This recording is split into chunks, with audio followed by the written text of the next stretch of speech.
All right, evening, everyone. Welcome to Defiance Daily. I'm Maritza Giorgio in for Miles Taylor again. And tonight we are talking about intimidation. What happens when power gets used as pressure? What happens when loyalty gets demanded instead of earned? Also, the word fealty.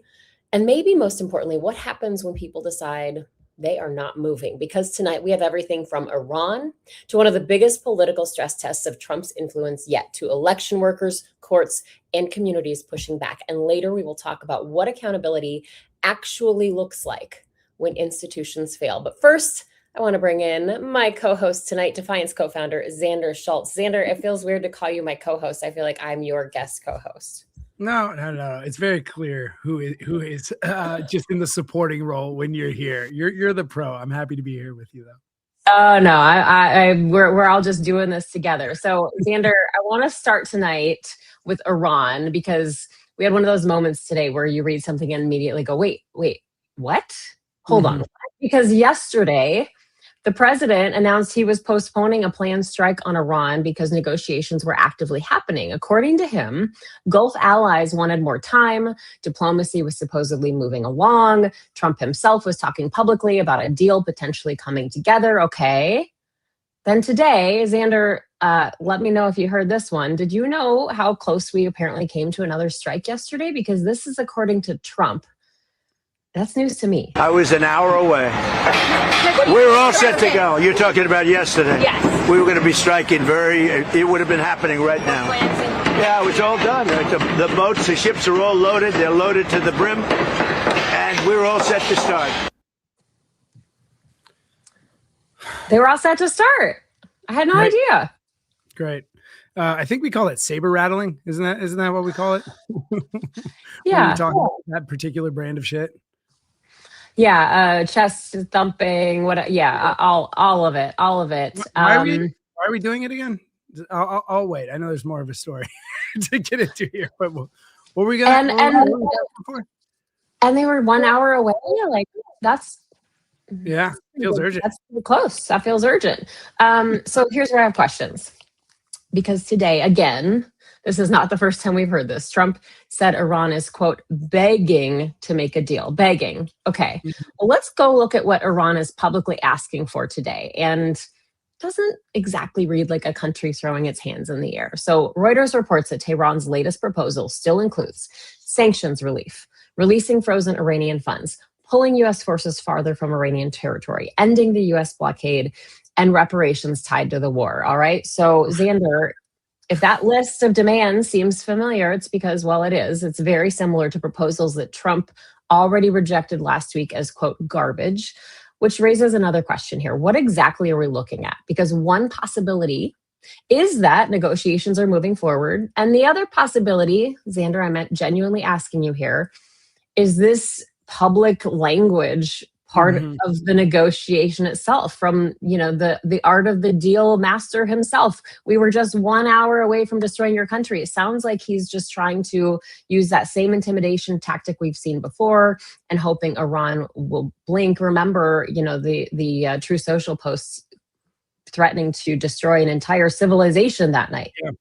Yeah. Iran should know U.S. isn't so great about reparations. That's the one that, if they want to pull one of those back, U.S. has a history of not being great around reparations. So that's probably not happening for those guys. Not to say it shouldn't. Of course it should. We destroyed many things with no provocation. But yeah, I imagine so. This is Trump. This is how taco was invented, right? Trump always chickens out, is because he has this tactic of saying insane things. And then there was this period of time where that kind of worked in early 2025. Most people didn't want to see if he was serious or not. But now there's enough data. There's enough data that our institutions and systems hold up and reject what he's saying the powers he has. There's enough evidence now that he doesn't really follow through on threats, and he uses this like a tool. And once people and leaders understand that about him, it just doesn't have the same effect, right? Well, it's just like, you and I are both parents. Like, you tell your kids, hey, if you don't stop that, I'm going to take away your iPad, or, you're not going to see your friends tonight. Well, if you just back down every single time, they catch on pretty quickly. Yeah. My toddler figured out I was powerless last night. She just kept laughing when I was trying to give her the stern voice, and like she realized there was nothing backing it up. And we had a 3-hour bedtime routine last night. You're right. There's a lot of similarities between dealing with a toddler and dealing with Trump. Yeah, exactly. So we know the White House is looking for a deal here because according to reporting from both Reuters and the New York Times, Iran has reportedly used this ceasefire period to reposition military assets in the event that fighting does resume. So, I think that, again, like, we hear so much talk from this president and frankly, so many mixed signals, right? We hear one thing from him in person, another thing on Truth Social, another thing from Pete Hegseth, another thing from Marco Rubio. And it's hard to know what's going to happen until, oh, by the way, we see a Truth Social post that says, oh yeah, we just resumed bombing Iran. I mean, that's kind of where I'm going to look for any kind of news about this. It's incredible how there's no credibility left in this administration. Like, there's nothing that comes out of our federal government now that you can trust. Just to back up a step, like we are kind of talking about like the daily rhythms of this war. What is this war about? Like month 2 of this conflict. What is the outcome we're trying? Now I know the outcome is to try to just get back to where we were, which is the Strait of Hormuz not being closed down and Iran not being able to toll it. But we were never sold on this conflict. We can't. There's no sensible kind of outcome we're even driving towards here. Do you have a sense of it? Like we are talking about kind of the day in and day out debate over what's going to happen next. What is this? Like, it's not a war on communism like Vietnam. I'm not even saying those were things. Like, there's not even a cover story. They're not even doing us the justice of a cover story. What is this? Well, I mean, we heard so many things from the very beginning, right? It was, about nuclear ambitions. It was about regime change. It was about all kinds of things. Keep in mind, it's not just us fighting this war. We have Israel and what they want out of it too. And now all of a sudden, the Strait of Hormuz is a big sticking point. But like you mentioned, that was open in the beginning. That wasn't an issue. How many billions of dollars and lives have been lost and trauma endured to go to try to reopen the strait that was open to begin with? I think that it's still confusing. And, remember all of those lawmakers who said, we're going to be paying attention to 60 days because, after 60 days, he has to come back and sell us on this. What happened to them? It's been more than 60 days. I know there was a little bit of fuzziness around whether or not the ceasefire altered that timeline, but I feel like we should be hearing more about this.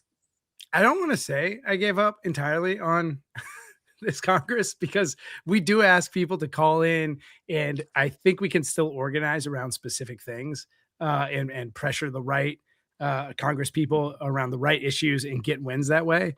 But man, it has been, I don't know, a month since, to your point, you brought up him talking about a civilization will die tonight.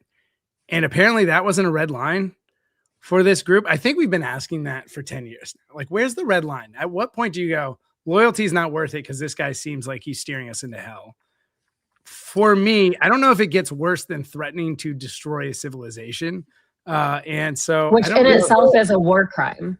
It's like the worst war crime to delete an entire country. So there's clearly no line with this like group of sycophants, and it's I don't know. I never had high hopes for him, but it's incredibly disappointing. I really thought for about 2 days that J6 was the line.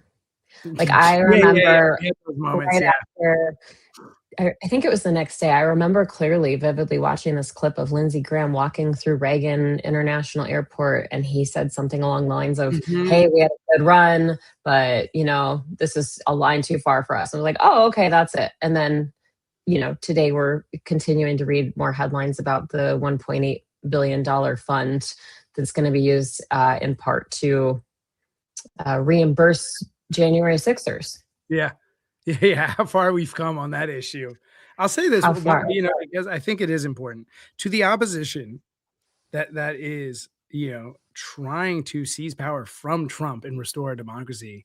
Now is a great time to say why you are going to be different than your predecessors and not get us into endless wars. Trump was elected on that value and that promise because people believed incumbent DC, traditional DC, was driven by the military industrial complex and got us into all these wars. So just like to foot stomp, Trump is being as terrible as you can possibly be on the Iranian conflict.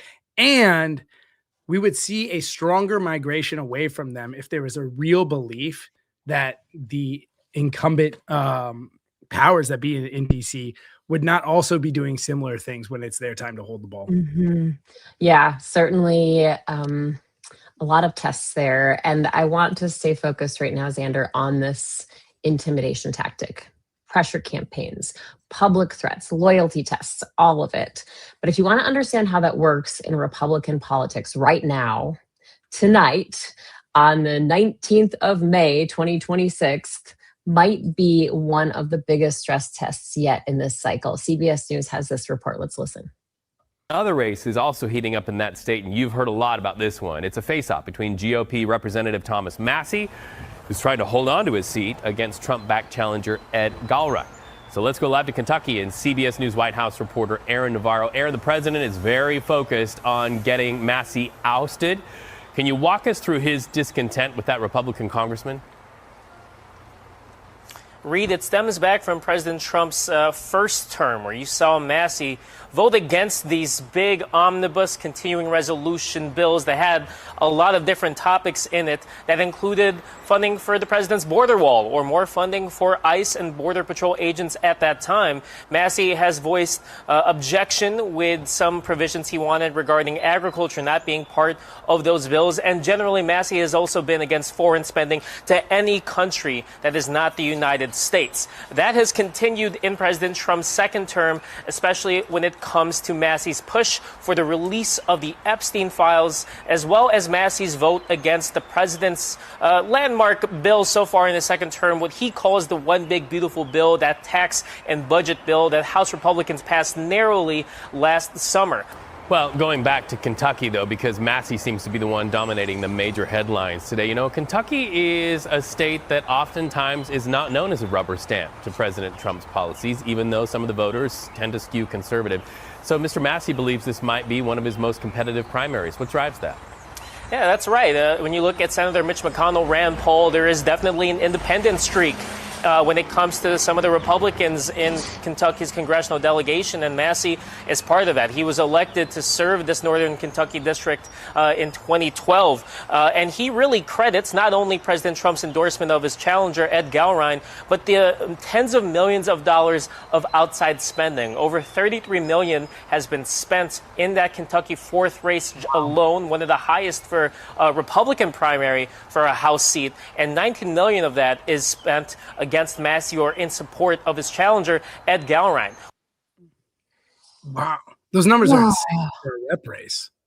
Insane. So the most expensive House primary in history. Oh, it is. Okay. Of course. Yeah, this is, you know, the latest on the president's revenge tour, right? No question. The reporter went over that. Massie was against the big beautiful bill, the war on Iran, the Epstein files. He's teamed up with Representative Ro Khanna on a lot of issues. And awesome. He's been great. Well, you know, he's had a streak of independence. And the New York Times is reporting that Massie has not had a significant lead here in a publicly released poll for more than a month. So we're all kind of watching to see how is this going to play out. This race has a lot of people sweating outside of Massie too, because as you saw over the weekend, Republicans got another reminder of just what happens inside this party when Trump decides someone has crossed him. Senator Bill Cassidy lost his primary after years of attacks tied to perceived disloyalty toward Trump. Trump openly celebrated afterward, posting, quote, "His political career is capital OVER over." The Hill reported that Cassidy's defeat sent shockwaves through Senate Republicans. One longtime GOP strategist put it this way, quote, "The one unifying principle of the Republican Party today is Donald Trump. And if you appear to abandon him, the party will abandon you." Let's not forget what happened in the Indiana primaries and state legislative races earlier this year. I mean, I kind of thought people were moving away from this, but Trump has still has a very firm grip on this party. Yeah, Marisa, how do you explain that? I was thinking about this in the lead up to the show. It felt like a month ago. I was saying his endorsement is almost a kiss of death. Like he's become so unpopular and so toxic, and people are endorsing were losing in districts they were favored in, or at least the party was favored in by 20, 30, 40 points not too long ago. He hasn't been doing more popular things since then. How do you what's your kind of take on what's going on? Here's my take on, because we've seen this happen throughout the primaries, right? Yeah. But when we've seen special elections, Democrats have overperformed in big, big ways. So I think what we're seeing, this is my hypothesis based on what I know about primaries in our election system, that the most extreme voters come out and vote in the primaries. And that's how we get extreme candidates, right? Because a lot of people who are just normal, middle of the road people do not participate in primaries, even though I believe that everybody should participate in every election. This is a very common trend that we're seeing. And that's how we get extreme candidates, is that these very, very engaged voters, both on the left and the right, get out in the primaries and they go. But if you look at the numbers that Marjorie Taylor Greene won by in 2020 in the primary, compared to the total number of registered voters that general cycle, she really only won with 6%. 6% of the voters put her into that, of the registered voters put her into that spot to have the nomination for the Republican Party that year. So I think that tells a very big picture here. We are seeing the extreme MAGA diehards coming out and voting in these primaries. And really that is one of their big intimidation tools that they use. Well, if you go against the president, we're going to primary you. And then he, does his call over Truth Social for people to go out and support the candidate. And we know that this president has great influence over that MAGA base. That's my theory. What do you think? No, yeah, that lines up with what I understand to be true, which I think it's only about 8% of potential voters turn out for primaries. It's a very small fraction, and it does tend to lean the most engaged, if you will, which oftentimes does have stronger viewpoints than your average voter that's going to turn out in the general. But as you take that, the special elections, the turnout in those was a little bit different. The turnout was kind of more normative to a general election. I think that they had higher than expected turnout. I don't have the numbers in front of me, but I do also think that we need to fix this, right? I mean, how every general election, I hear from people, whether it was presidential race or state races or federal, other federal races, like, why are these our best options? Why are we choosing the lesser of two evils? Well, it's because you're not voting in the primary. Go vote in the primary. We need more engagement in the primary process. And there are calls too. There are some people who believe we need a total reform on the primary system to either do ranked choice or whatever. I don't know. I see pros and cons to all of those arguments, but I do think we need people more engaged in the primary process. Period. Yeah, it makes sense. You're right. That's one of the strongest arguments for open primaries. You hear that a lot, that we should have open primaries, and there's just a day where we all turn out and select our top 2 candidates for the general, top 4 candidates for the general, depending on if you're doing ranked choice or not. Yeah, I like that diagnosis. What I also like about it is, and this is just selfishly, I like that it's not necessarily Trump has regained some momentum that he lost from a couple months ago. It actually helps explain this phenomenon a lot more clearly for me. Because we keep hearing people that are saying, no, I'm, this war, the tariffs, the gas prices, we keep hearing that this is a line too far for them, but we'll see. I mean, I certainly have been shocked by results of elections before when Trump's name has been involved. So it's so hard to have a crystal ball. But we discussed how, Trump has endorsed Massie's competitor. He's not the only one giving his endorsement from the administration, though. There's a lot to pull on with this story, Xander. Military Times reports that Defense Secretary Pete Hegseth traveled to Kentucky this week to campaign against Massie in what military observers described as an extremely unusual break from the longstanding tradition of military political neutrality. Listen to how Hegseth framed it. He said, Trump does not need people in Washington trying to make a point. He needs people willing to help him win and vote with him when it matters most. Xander, that kind of tells the whole story tonight, right? Because this is bigger than Thomas Massie. Tonight is a test of whether saying no inside today's Republican Party still comes with a political expiration date. And really, it's not even looking for loyalty. They're looking for, John Bolton said this on my Grounded podcast with John Tester. He said they look for fealty. They don't just look for loyalty, they look for fealty. And frankly, for me, if they were really that close to pulling the trigger on upping the offensive in Iran over the weekend, wouldn't Pete Hegseth, the Secretary of Defense, or as he likes to be known, the Secretary of War, have better things to do this weekend? During wartime. I wanted to read this back, what you said. An extremely unusual break from the long-standing tradition of, could be like the tagline of this whole administration. Yes. That's the subtitle. That's not the role of Congress, just to go along with, what Mr. Trump wants to do. Unfortunately, they've been acting like that is the role of Congress for a while now, but that is not the role. You know what I don't like about this, Maritza? That question I just asked you, you had a very good diagnosis of it. You said, hey, I totally buy what you're laying down. But I think whether or not that's true, this still has the type of kind of freeze in your track reaction for Republicans that I think they were moving away from after those special election losses. I think a lot of folks, including Republican influencers, right, not electeds, were saying, hey, maybe it's not best to align myself with the president. Maybe his attacks don't really hurt me. Maybe I become more popular when he attacks me. And you started to see this like breakaway, whether it's Marjorie Taylor or the Megyn Kelly's of the world. This, I think, pulls that back in a little bit. This takes away a little bit of that. I don't even want to call it courage. It was like calculus that some Republicans were starting to make, that it's not so good to stand with the president. I think that freezes that movement or even reverses it a little bit. What, that Pete Hegseth went down there? No, just in general, like what you see going on with this Massie election. I think there's you point out the January 6th moment where people started speaking out against him, and there was this calculus that maybe it's best for my career. Oh, yeah. I thought we were seeing that for the last several months, and now both with his administration leaning in and the results we've seen recently and the way they're speaking, I didn't think Republicans were finding courage. I just thought they were finding a new political calculus, and I just think that this disrupts that meaningfully. Oh, I think that's really interesting. Yeah, and we'll see what happens tonight, because if Massie loses tonight, I think that gives that movement that'd be brutal. I really hope that doesn't happen. More oxygen. But we also need to talk about the Hatch Act here. Yeah. Right? Because not only does this go against like norms of military leaders, it goes against the Hatch Act that prohibits federal employees from engaging in partisan political activities while on the job.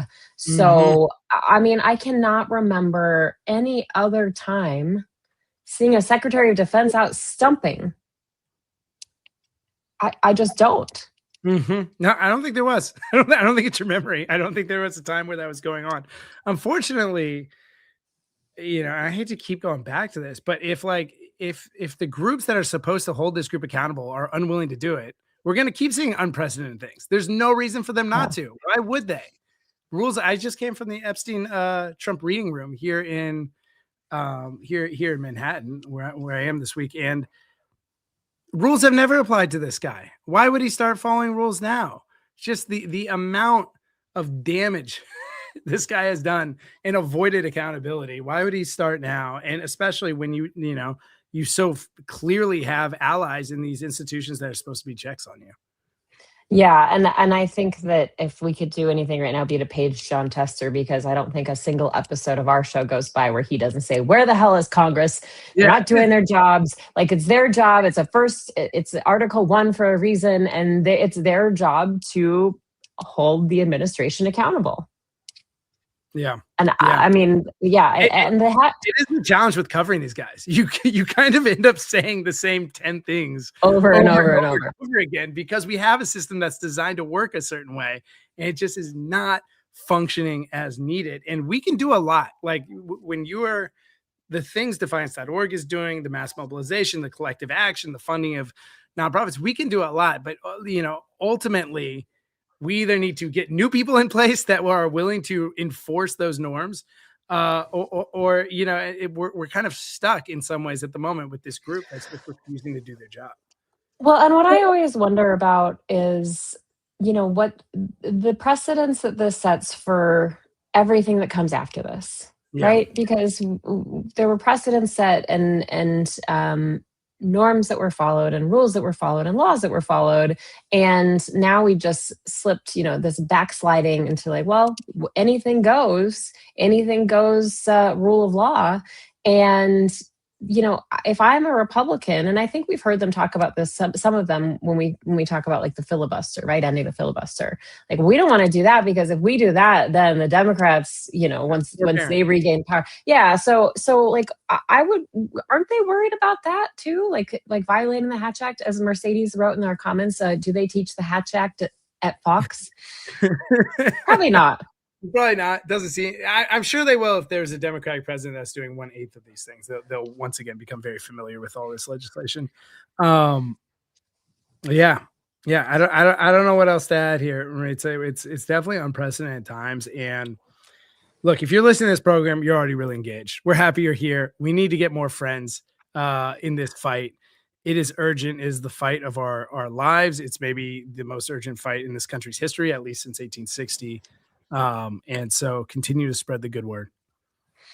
I think that's and tell folks who aren't particularly engaged, right? This is the thing. I know people don't want to bring up politics, but tell folks who aren't particularly engaged too what you're concerned about, what you're hearing, something that made you stop in your tracks and say, what? Because those are the people that we need to get engaged and out to the polls, yes, especially during these primary seasons. Okay, so we want to end on something we've been kind of hinting at all show, and this is going to seg into some good news or positive news, or heading in the right direction, Xander. Mm-hmm. Intimidation only works if people accept it.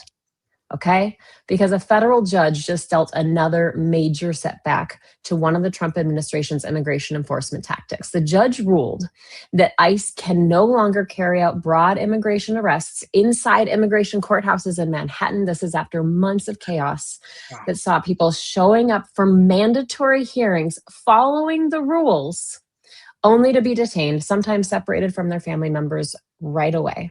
And I want to foot stomp a reason a judge listed for the ruling. The government admitted it had relied on incorrect information when defending this policy in court. Specifically, federal lawyers acknowledged they had mistakenly told the judge that an internal DHS policy justified those courthouse arrests. Months later, though, they came back and admitted that policy did not actually apply to immigration courthouses the way they had argued. That's a pretty big problem. And Judge Kevin Castell had previously declined to stop the courthouse arrest policy. But after the government acknowledged the error, or, just the blatant falsehood, he reversed course, saying he needed to correct what he called a clear error and prevent manifest injustice. This is one of those things where when I was on the road reporting with the Save America movement and talking to folks in communities where DHS was buying up warehouses to be turned into ICE detention centers, and I would ask them, well, what do you think about these? And if they said, well, we need, if they're here illegally, they need to be held accountable. And I said, what about people who are being arrested at their immigration court hearings or in line for their naturalization ceremony? And people said, no, that's not happening. Mm-hmm. That's not happening, but it is happening, and it did happen. And now, the thing is, it's being corrected now, but think about all the people. Yeah, I'm pretty sure MS-13 wasn't showing up for the immigration hearings too. Going back to like the whole narrative around why we need aggressive immigration enforcement, that we were riddled with these like illegal gang activities throughout this country. If that's your goal, I'm pretty sure they're not showing up for their court date, man. It's just like the lie of this is so clear across the board, but this was one of the most blatant ways. And it was one of the most especially cruel videos I remember popping up in that administration. People were just doing their best, have been here. Oftentimes the processing of trying to become, legal in this country takes 7, 8, 9 years. You've built your life here. You're showing up in the ways they ask you to, and to rip, mothers and fathers away from children who are clearly trying to do the right thing, and just do what, if you're here in this country, you had an ancestor that did the exact same thing at some point, that showed up here trying to make a life for themselves. So it's wonderful to hear. It really is a meaningful win. Yeah, I agree. But those videos are, I mean, they're so hard to watch.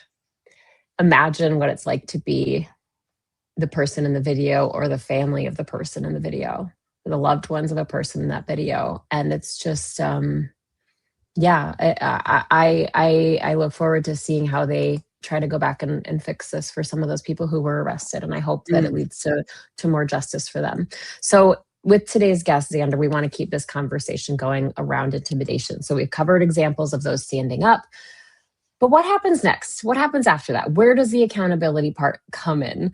I ask that because we have a great leader with us tonight. She's here to discuss a new collaboration between RepresentUs and Eliza Orlins, examining what real DHS accountability looks like, including investigations that go all the way up the chain of command. Let's take a look.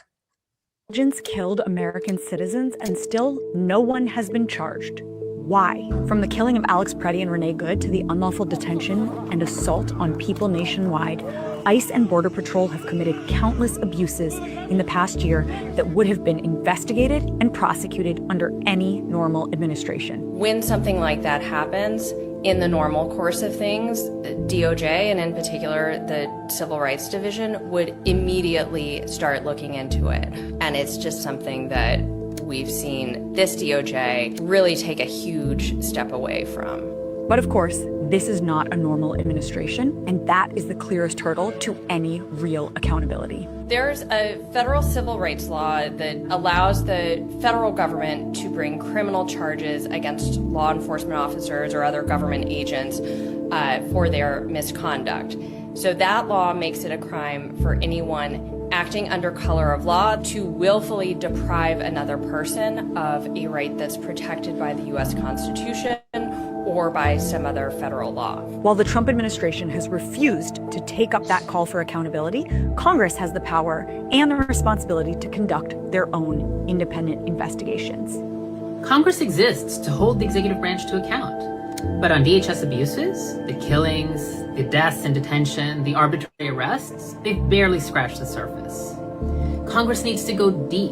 It needs to uncover the full record of abuse since 2025. Find out not only who carried out the abuses, but who authorized them, ordered them, encouraged them, and who covered them up, all the way up the chain of command. This is a pattern, and Congress has the power to expose and stop it if it has the courage to act.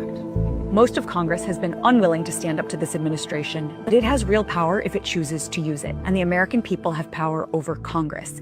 That's where RepresentUs comes in, the group I'm partnering with on this video. RepresentUs fights for a government that's fair and accountable to the people, not just the powerful. We launched the Congressional Courage Campaign to build the kind of sustained, strategic, in-district pressure that members of Congress simply can't afford to ignore. Congress has been failing the victims of DHS abuse. It's failing all of us, but together we can force them to investigate and hold power to account. Join the Congressional Courage Campaign today. Make Congress do its job. Let's go, Maria. Ooh, yeah, I think former Senator John Tester is going to really like this campaign.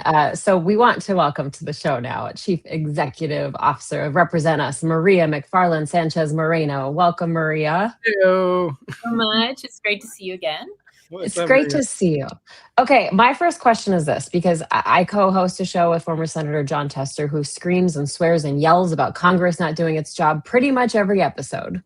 And in that video, you talk about putting in-district pressure on these lawmakers. But we have seen, I mean, I've seen it certainly where I live in Montana, they don't have the same kind of pressure that they used to, because they don't show up for town halls that are open to the public. They don't show up for news interviews in the frequency that they used to. So what does that in-district pressure look like? Yeah, I mean, look, I think there are definitely ways in which the current majority is resisting hearing from its constituents. But bottom line, Congress has to ultimately get reelected. And that means constituents do have some kind of power over their members of Congress. So what we're trying to do is not just do protests or people screaming at them in town halls. We're trying to build in-district local action teams, that's what we're calling them, to develop relationships with their members of Congress, to have conversations with their staff, meet with the district office staff first. Eventually, maybe you go to DC and meet with staff in DC, but start locally and bring issues that are not necessarily partisan, right? I mean, you heard in the video, we stand for a government that's accountable to the people, where nobody's above the law. Most Americans can agree with that. There are unfortunately a lot of things that are happening in this country right now that don't meet that kind of basic standard. Mm-hmm. And I think that you're going to see more and more Americans stand up and be upset about that. And that's going to cross party lines. I mean, we started the Congressional Courage campaign in November, and we already have 17 local action teams in development at different stages, you know, but it's a lot of enthusiasm, and it's red districts and blue districts and, you know, swing districts. And people want to go and talk to their member of Congress from different points of view, not just, like I said, in a very aggressive place, but from a place of, you represent me and I don't get this. And this government keeps crossing lines, and the gerrymandering makes it really hard for me to have a voice, and I want you to do something about it. Just accountability is one big issue where we did see constituent pressure matter early on, right? We saw right after the killings of Renee Good and Alex Pretty, how Republican senators, Cassidy, who's now, of course, on his way out in Tillis, but also others, say they wanted investigations. They saw that the public was not okay with ICE killing Americans on the street in very visible executions. Mm-hmm. So that led to this thing where, oh, we have to have investigations. And then they had hearings. And the hearings led to Kristi Noem sticking her foot in her mouth and getting fired, right? And that kind of led to it all kind of dying down. And there was a conversation about the funding, which is ongoing. And so the attention dropped off. But if the public really insisted that we have accountability, that we have real investigations that go all the way up to the top, not just like the Minneapolis prosecutor investigating an agent, but federal investigations that look at the policies that Miller has been pushing and senior officials at DHS, and the orders that have been given around 3,000 arrests a day, which create a terrible perverse incentive for people to violate rights when they're conducting these arrests. Those are the sorts of things that need a deep investigation, and where Congress is the one that needs to step in. And we need to keep that pressure up. And it's not just DHS accountability. Now you have this issue this week with Trump's settlement with himself. Mm-hmm. Right. The IRS lawsuit. I mean, that's taxpayer money. Yeah. Almost $1 billion in taxpayer money to go give to his buddies. And also, by the way, the IRS will promise never to audit the president or his family again. Mm. I mean, who is okay with that? How can that be considered fair and accountable government? It's a great question. Who is okay with this? You showed up for me just in time, Maria. I was having a hard episode. I had a lot of throw my hands up in the air moments thinking about Congress and the lack of, what they were doing. This should be so animating. You're pulling together, what'd you call them? Action teams, local action teams? Local action teams. You're growing rapidly across this. How can members get engaged with these local action teams? Two-part question. How can they get engaged?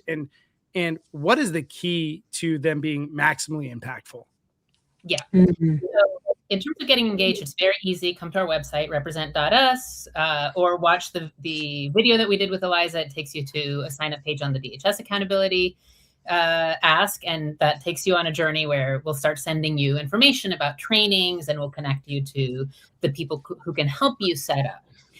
The local action teams we're creating are meant to be sustained in time, so not just one-offs, and to be strategic. So we're going to be equipping people with the materials that they need to understand their member of Congress and their specific committee assignments, the powers they have as a result, how this connects to local issues.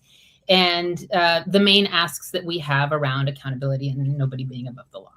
And we will be training people on how to have that first in-district meeting. We'll be doing a lot of hand-holding early on. We'll have some people who are leaders, others who are just members. And over time, these teams will have a lot of autonomy to start defining for themselves what the asks will be, as long as they're within that framework. Yeah. But the idea is real local presence that resonates and that eventually grows, right? So these local action teams are not just meeting with a member of Congress, but they're over time talking to local media, having local events, bringing their friends in and having those friends bring other friends. So it goes well beyond protests or making phone calls. Right. We still support and are wonderful, but this is another layer that hasn't existed around these democracy issues, and that we're trying to provide in a very systematic way that is tailored to these issues. You're almost providing oppo research. You're giving them don't just show up with a sign. Look, this is the motivations of this individual. These are the powers they have. This is how you can make them fear the consequences of not being in alignment with their community. It does feel at times when I've been part of more kind of mass protests or this, town hall standing up against an elected official, it has felt like there's been a lack of strategy backing it at times, and a not clear understanding to your point, exactly what are their motivations. And so it's really cool thinking about this kind of back end support that you all are providing as kind of you are political operatives that understand these levers that you can pull. Yeah, I mean, most Americans don't know all of that, and so we're happy to be the connectors of the information, right? It's DC Insider meets local. Yeah, actors.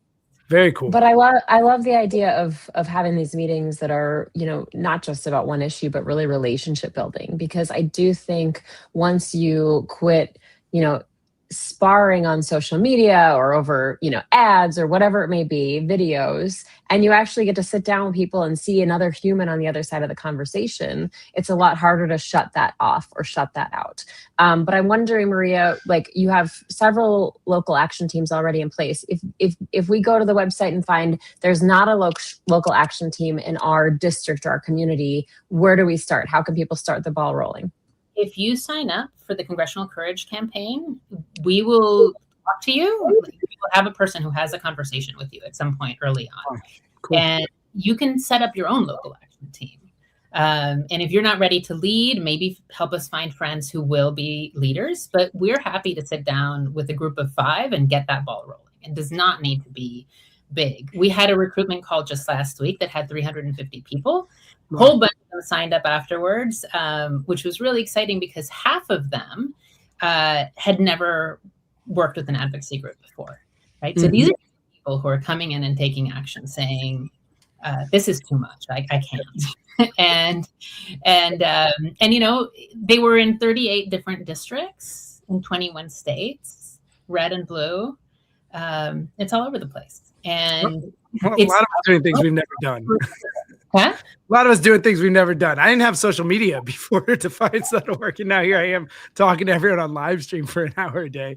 I wonder, Maria, at what point, is there a point where you say, look, it's abandoned ship time. It's no longer about convincing this guy to be on our side. This action team should be an action team that is working actively to find a candidate in this district that can be a less corrupt and truer representative of this district. Is that something that you that is within scope of this project, or is that a manifestation that happens later on when as you say, as these projects kind of build their own identity? Yeah, look, we're not getting involved in campaigns this season. So, at some future time, maybe that could happen, but that's not what we're doing right now.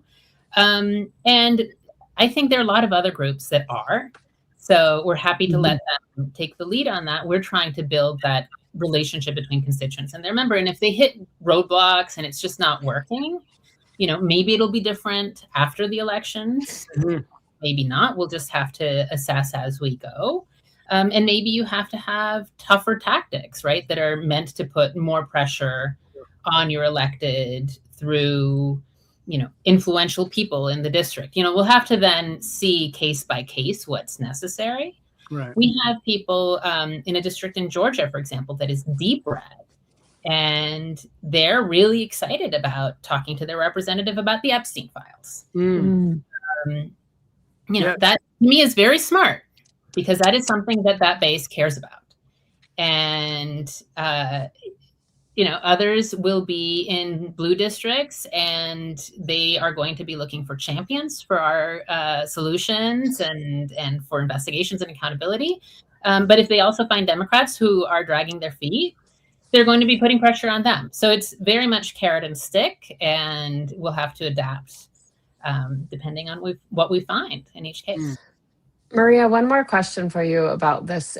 I see some comments in the chat here, and it's a great question. How does big money in politics play into this conversation? Because a lot of people say, hey, one of the reasons that they're not beholden to the voters anymore is because of this insane amount of money in politics from the end, or from the Citizens United decision. And of course, so many organizations like End Citizens United and more trying to get that money and that influence out of politics. But we just talked about this record amount of money being pumped into a House primary in Kentucky. And people think, well, what is my voice going to do? What is my vote going to matter? Because all of these corporations are allowed to pump millions and millions and millions of dollars. So how does that play into your internal conversations and strategy? Yeah, RepresentUs started as a money in politics organization. That was our main focus, and it's still a huge concern for us. Corruption overall, and money in politics is a form of legalized corruption. Right. And at the same time, until we're able to overturn Citizens United, have a constitutional amendment, or somehow change the laws dramatically, we have to use the tools that are at our disposal. And the only thing to counter the influence of money in politics is people. Yeah. Right? Because all that money is really trying to shape people's votes, people's opinions. And so if we can very consistently, systematically organize people, educate, inform, bring others in, that is the most effective answer. And that's what's going to take us not only from reacting to this moment, but eventually fixing the system, addressing the problems with campaign finance and gerrymandering and conflicts of interest loopholes that let the president, do whatever he wants and not face sanction. All of those things require actually federal solutions. And they need to go through Congress. We've tried also at the state level, and there are things you can do, but Congress is a key player here.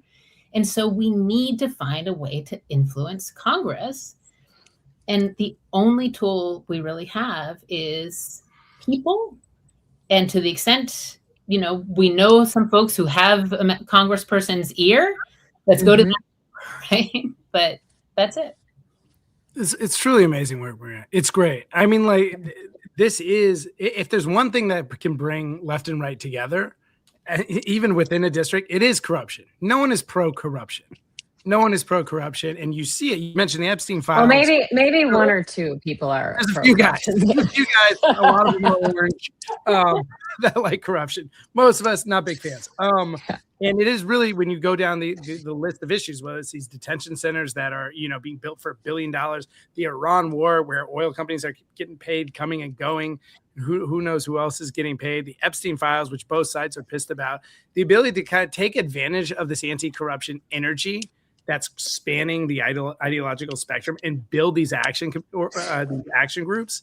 I'm just so glad you're out there and you guys are thinking this strategically. And you can see once they're built, them being able to go from issue to issue to issue with your guidance on whatever that should be the tip of the spear in their district, and then moving on to the next one. So I'm just so grateful you are all out here providing that support and doing that work.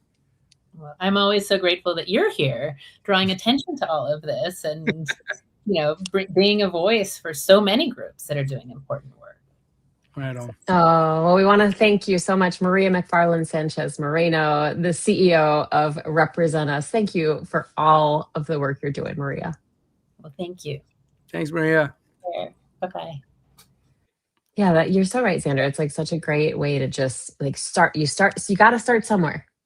You got to start somewhere, and then you expand the conversation. Well, a lot of the infrastructure, just to take a beat here, a lot of the infrastructure around the country, like you think about the indivisible groups or whatnot, they're rooted in progressivism, right? Or they're rooted in social justice. Yes. They're rooted in, I'm not saying those are old fights. We've just been having those fights for a while. And there's a certain amount of calcification of who you can organize into those fights. And the corruption angle is just such a new and animating issue in so many ways. In many ways, it's how Trump got to the presidency. And so to be able to roll some of that energy back into something positive instead of Trump the charlatan who, used that energy to enrich himself and terrorize the country, being able to use that same energy to start striking down corruption at the local level and then getting representatives doing their job. It's really exciting. I mean, who knows how successful it will be, but it's just, I believe in the thesis, I guess is what I'm trying to say. Yeah, I think that's a fair point. Finally tonight, though, we want to move on to who else is joining the Defiance. So for that, we are going to head to Georgia, Xander, because while a lot of attention is focused on the Department of Justice and its investigation into Fulton County's handling of the 2020 election, another fight is happening over who gets to see what the government is doing. A coalition of news organizations, including NBC News, is now fighting to unseal the filings tied to that DOJ investigation. And here's why. Federal investigators demanded names, home addresses, phone numbers, email addresses belonging to individual election workers and volunteers connected to the 2020 election down there in Georgia. Fulton County officials pushed back real hard, arguing that the effort looked less like oversight and more like an attempt to, quote, target, harass, and punish perceived political opponents. Now, news organizations are stepping in too. By the way, at a time when many of their cohorts are kissing the ring, I watched a press conference earlier today where the first question that was asked in the White House press briefing was from Breitbart. Instead, though, these news organizations want transparency because if the government is demanding information tied to election workers years later, the public deserves to know why. And tonight, those news organizations joined the Defiance. We give legacy media a hard time here, oftentimes, but they deserve props when they deserve props. Good job, NBC News and the rest of the crew for leaning in on this. And we certainly, I mean, that particular, they've done a lot of things. The Trump administration has done a lot of things. Seizing voter files is maybe one of the most egregious during this tenure. And so it's great to see that we're collectively, I'm using a broad we, landing some punches back. Well, especially when we have acting Attorney General Todd Blanche literally on Capitol Hill, still pushing the big lie. It's 6 years later.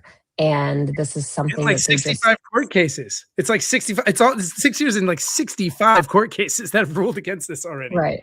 Right. So no, you're totally right. And one thing I'll say, like, yes, it's easy to go after legacy media, and there's certainly some decisions being made that they're easy to say, whoa, what the hell are you doing? But I have friends in a lot of those news organizations who are still going to keep pushing and still going to keep asking those questions. And there are some really great, fabulous reporters right now, especially working in the White House briefing room, who are pushing for accountability. And so you got to support the people where you can, who you see doing the good work. That's my journalist take.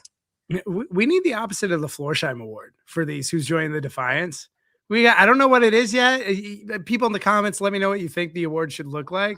But it'd be great to send out some positive awards out there as well. Yeah. If it's a lawsuit, I don't know. Well, I mean, like, listen, if the Soulmate Award gets actually like a really nice pair of shoes, like, let's send the people doing the good work an even nicer award. How about that? Yeah, that's true. That's true. Although they get in the wrong size. No. We're gonna actually like make sure they're probably outfitted. Desired award. All right. Give us your best ideas in the comments on the kind of who's joined the Defiance Award, what that should look like. Yeah, I like that. I like that. Okay, so now we're gonna head to questions. Um, Illinois is Illinois. I'm your boy. Your Sorry boy. about We've had questions Illinois. from Illinois. I'm your boy before. I love this. I love this name. Go ahead. Illinois, I'm your boy. My question for you: Forbes article is saying big economic consequences are coming for the world if this war doesn't end by June 1st. Thoughts? Yeah, I think every day this war goes on, we're facing huge economic consequences. I mean, every single day the gas prices go up. Every single, I mean, and that is not just here in the United States. We're seeing ripple effects across the world. We're seeing airlines cancel flights. We're seeing people, not spending the way they used to be spending, worried about how they're going to pay for daycare, worried about how they're going to pay for healthcare, worried about how they're going to pay for groceries. I mean, what are your thoughts? All of that. it's all of that we're seeing. We're not seeing just airline flights canceled. We're seeing airlines go bankrupt, right? We lost right. We're starting to see it. There is these things like economic catastrophe is uneven sometimes. So sometimes it's linear and then insurance fails. Or in the case of 2008, there's these exotic housing commodities that fail. And then it creates this domino effect that can completely tank the market. And so we're in an era where not only are things going to be increasing in price linearly because of what's going on with oil, but we are more fragile than ever because of the potential for major economic catastrophe, like I mentioned. Yeah, I think I think there's some really, really smart economists out there that are sounding the alarm, that have been sounding the alarm, and we need to listen to them. And I wish the administration would listen to them, because what we hear from them is just spin and not actually addressing these concerns. And they're real concerns. And that's the thing, is this isn't, we've talked about this before, Xander, but this isn't something like, just take our word for it. This is what's happening in Greenland, or this is what's happening down in Venezuela. These are things that people can see with their own eyes every time they go to the store, every time they fill up their cars or their trucks with gas or diesel. This is a tangible thing that people can see with their own eyes. And so it's a lot harder to spin that. Yeah. I don't know. Do you think we need to just give them a stern talking? Listen to the economist, Trump administration. You've been kind of ignoring it this whole time. You started out with the tariffs. No one thought that was a good idea. But maybe we just speak sternly to them. They'll get on board. I think so. I'm not mad. I'm just disappointed. Mom and Dad need to talk with you. I bet that'll be fun. Has anyone tried that? Has anyone tried unplugging it and plugging it back in? Yeah. God, it really honestly does come down to that one guy's mom just not telling him he loves him. It's like, this is just like the root of this entire thing, is just not getting his goddamn parents. If we could go back in time, you just maybe have to talk to his parents. Just be like, let that kid know he's loved and relax. I say this all the time as somebody who is a big believer in counseling. As somebody who's gone through counseling, I look at the administration and I see so much unresolved childhood trauma. You can kind of go down the line and say, oh, that's a dad thing. That's a mom thing. That's a bully on the playground thing.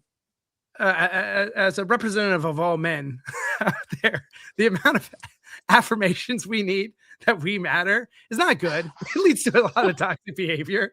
And I feel it in myself at times. And so when you do, to your point, when you're not one to get therapy and try kind of modern means of intervention around this and get to know yourself and understand your, purpose in life, and you just keep seeking that validation. I think most of human history can probably be explained by that. Especially amongst men. Did you just take responsibility for being the representative for all men? Because if so, I have a lot to talk to you about. I don't know if I can take responsibility. That feels like a lot. There's been Holocaust and other things that men have caused. I don't really know that. But I certainly know enough about our particular ills to know where some of this is coming from. Okay, so our next question is from Lori, who asks, isn't there a Supreme Court decision due on mail-in voting? Yes, there is, and I need to look at when that's expected. We are waiting on that, and of course, it's just really hard to predict what and when is going to happen with the court.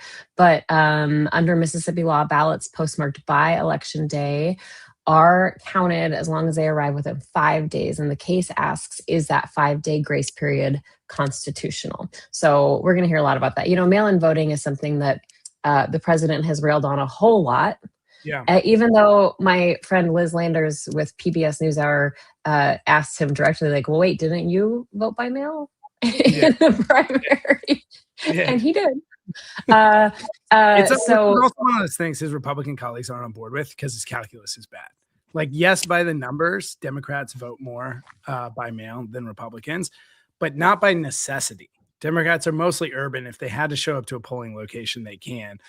In the invert, in your part of your neck of the woods over in Montana, a lot of folks simply can't get to a polling location. They're too far away. And so they use vote by mail as a means of necessity, older demographics as well. And so you'll see every time this comes up and Trump rails against vote by mail, he doesn't quite have the sway over the Republican Party he usually does because they understand the implications of losing it more than he does. This is one of those things. I'll go back to 2020 because, of course, we're right in smack dab in the middle of the COVID-19 pandemic. And right here in Montana, one of my big stories of my career had to do with mail-in voting because the USPS was picking up blue collection boxes off the street and just removing them without notice, without going through the proper protocols or the tests that they use to decide if they should remove a box. And they were picking them up off the street right before that all mail-in election because of COVID-19 in Montana. And in one day, we had the entire congressional delegation writing the USPS Postmaster General saying, you can't do this. What are you doing? And they stopped that policy across the country, that federal policy. They stopped it that night because they said they were going to stop it till after the election. And you know what happened in that election in Montana in 2020, Xander? Republicans had a bloodbath. I mean, it was just, they swept. Swept? I never know which word. They swept. They cleaned up. And every single statewide race in Montana was won by a Republican by more than 10 points, except for one, and it was the superintendent of public instruction, and that Republican won by like 9.6 points. So it was an all mail-in election, and Republicans cleaned house. So I think this is a losing battle. Yeah. Like you said, especially in rural America. What are we rooting for? Donald do it? I don't know. No, we shouldn't have him get rid of mail-in ballots. Before we go, Donna Everett says, is this a rerun? We feel like that too sometimes, Donna. It feels like they ran out of ideas with Project 2025 and they're running back a lot of the same fights. I'm with you. Oh, okay. I think is that all we have? Let me look at the document. Oh, wait. Mercedes is literally typing breaking news. The Senate advances a measure that would end U.S.-Iran strikes unless approved by Congress. The U.S. Senate, is that in committee, Mercedes, or just the Senate as a whole? Let's see. I'm just like waiting for breaking news. Just the Senate. Okay. So we will be watching for that. Remember we talked, maybe they were watching our shows. And remember I said that, like the 60-day rule, where are they? They must be watching. We're doing some direct to cameras for them. Maybe they start paying attention. All right. That's the show. Tomorrow's live will be at 6:30 p.m. Eastern, different time tomorrow because we're unveiling a very special project with some very special people. So make sure you mark that on your calendar. If you're following the Defiance calendar, it should be in there. We are taking one of those divisive topics that Maria was speaking about earlier, the Epstein files, and we're making sure Americans all over the country continue to have that topic front and center in a provocative way. And so we're so excited to share that mission with you. Please be there. Again, that's 6:30 p.m. Eastern. Okay. I'm looking at this really quickly to update the breaking news. It is the whole Senate. The Senate advanced a bill aimed at ending the Iran war. This is according to the AP. After the GOP Senator Bill Cassidy, the guy we talked about earlier who was defeated in his primary over the weekend, he switched his support to support it. So Maybe this is a signal that we're going to see Senator Bill Cassidy,